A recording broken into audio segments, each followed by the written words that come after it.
Jed's honor and the Clampett Code, facing the scandal with rural dignity. Jed Clampett's response to the fully revealed blackmail plot stands as one of the purest expressions of the moral code that had always defined the Beverly Hillbillies.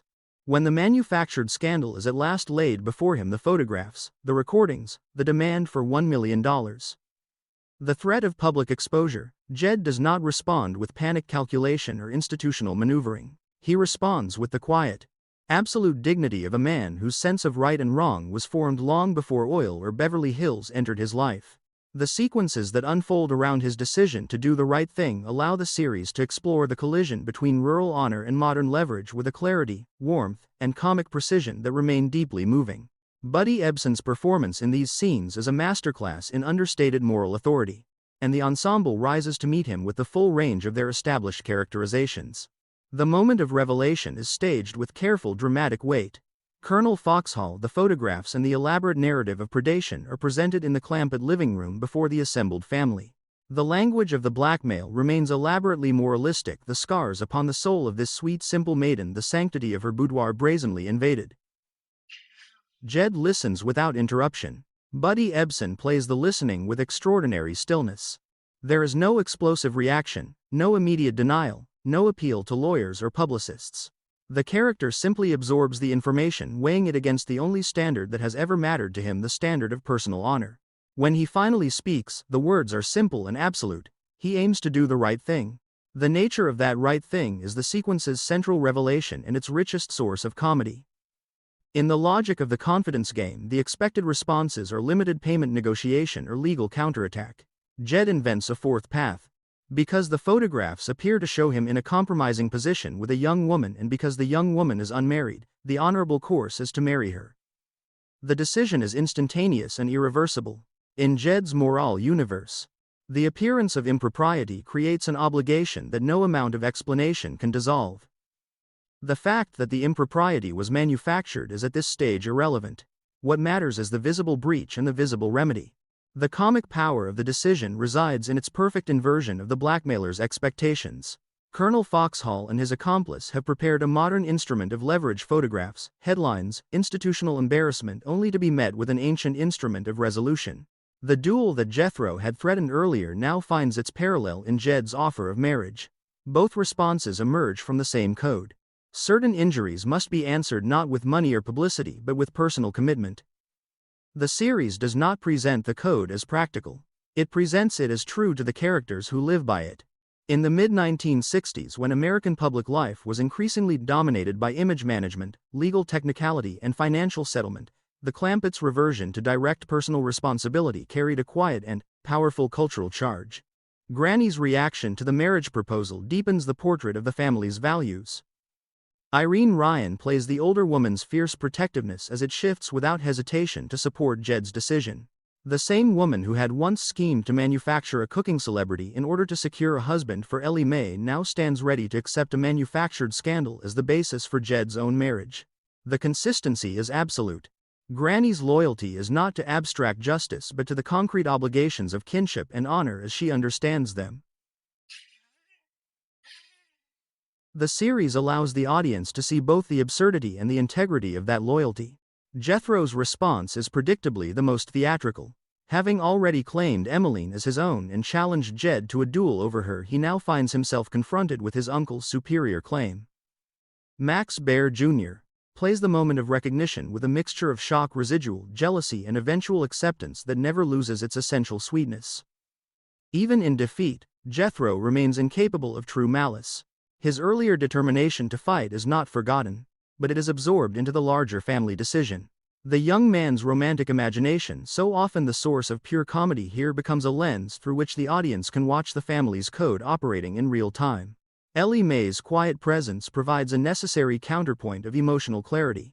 Donna Douglas plays the character's concern for her father with subtle precision. She does not argue against the marriage, she simply registers the human cost of the decision. In her reactions, the audience is invited to feel the weight of what Jed is prepared to take upon himself. The series never allows the comedy of the situation to erase the genuine sacrifice involved. Mr. Drysdale's parallel agony supplies the institutional counterpoint. Raymond Bailey plays the banker's horror at Jed's decision with the full range of his comic gifts.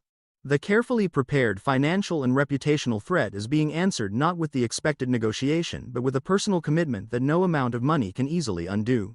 Drysdale's attempts to intervene to redirect the conversation toward more manageable forms of settlement are repeatedly overwhelmed by the force of Jed's quiet resolve. The dynamic is familiar and freshly effective. The modern man of calculation confronting a form of integrity he can neither buy nor fully understand.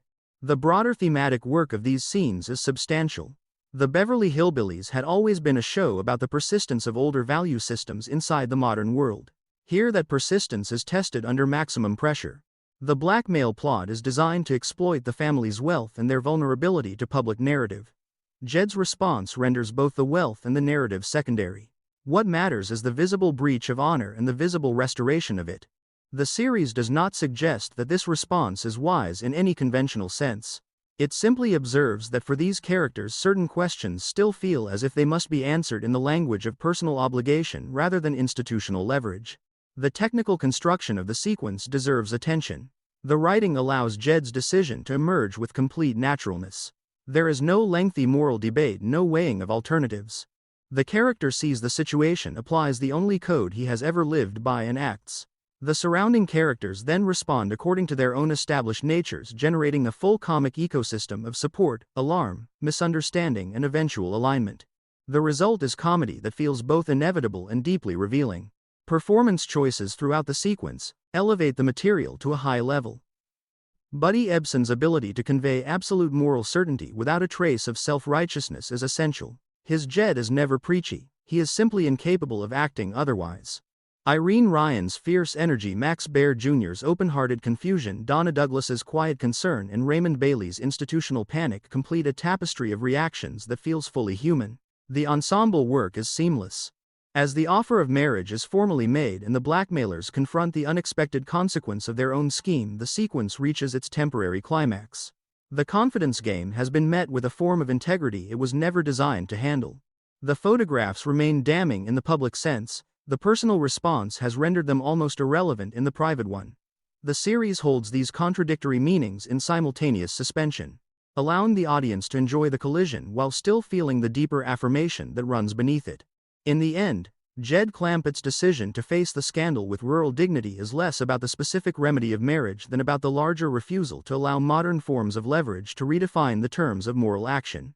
The Clampetts do not negotiate with the blackmail. They do not manage the narrative. They simply do what their code requires. In that simplicity lies both the comedy and the quiet power of the entire sequence.